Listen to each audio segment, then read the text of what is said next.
All right, come on in, have a seat. Let's talk about your eyes.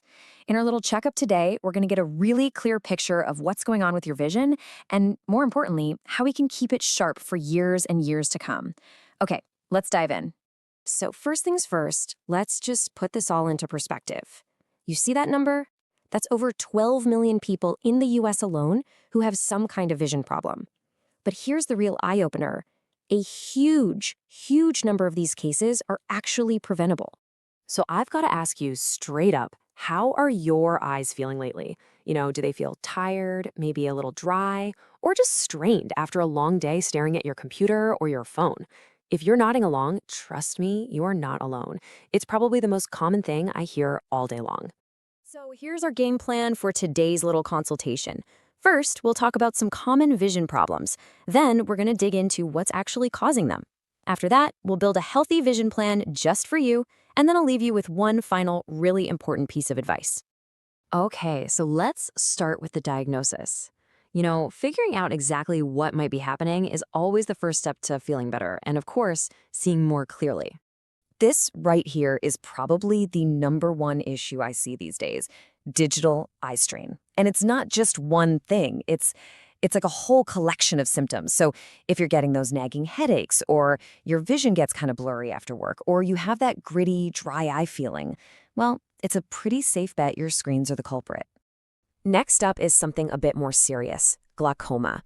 Now, I want you to think of the pressure inside your eye kind of like the air pressure in a tire. If that pressure gets too high, it starts to damage the optic nerve. That's the main cable connecting your eye to your brain. The tricky part is this damage happens super slowly, and you don't feel a thing. That's exactly why getting regular eye exams to check that pressure is absolutely non-negotiable. It's how we catch it early. So, vision problems usually fall into two big categories. On one side, you've got what we call refractive errors. Think nearsightedness. It's like your eye is a camera that's just a little out of focus. The shape of it is bending light the wrong way, which makes things blurry. Then on the other side, you have age-related conditions like cataracts, where the actual lens inside your eye starts to get cloudy. So one is like a focus problem, and the other is more like a hardware issue with the eye itself. Okay, so we've talked about some of the what. Now let's get into the why. Because really, understanding the root causes is the key to coming up with a plan that actually works to protect your vision. And as you can see, it's almost never just one single thing. It's usually a combination. You've got our modern habits, all that screen time and sitting under harsh artificial lights for hours. That really wears your eyes out. But then there are also things we just can't control, right? Like the natural aging process or the genes we get from our parents. And of course, what you eat plays a massive role.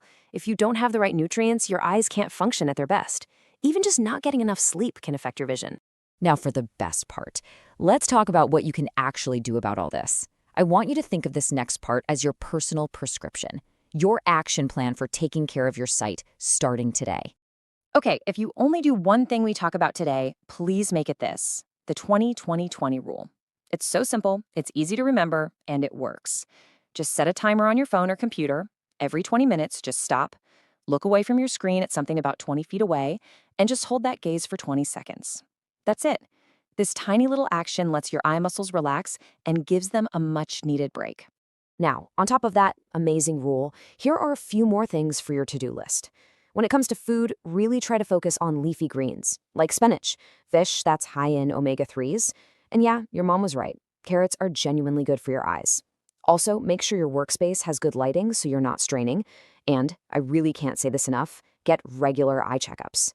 That is how we catch the serious stuff, like glaucoma, way before it becomes a real problem.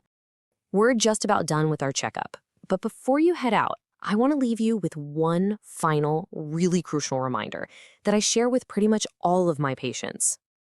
Just let that sink in for a second. We have all this amazing technology, but we still can't give you back the vision you lose. It is so precious. And all these small, simple steps we talked about today, that's the best insurance policy you have for protecting it. So, my last question for you is this. What's the one new habit you're going to start today? Are you going to commit to the 20-20-20 rule? Maybe add more spinach to your dinner? Or are you finally going to book that eye exam you've been putting off? Just decide on one thing and start right now. Your eyes will absolutely thank you for it.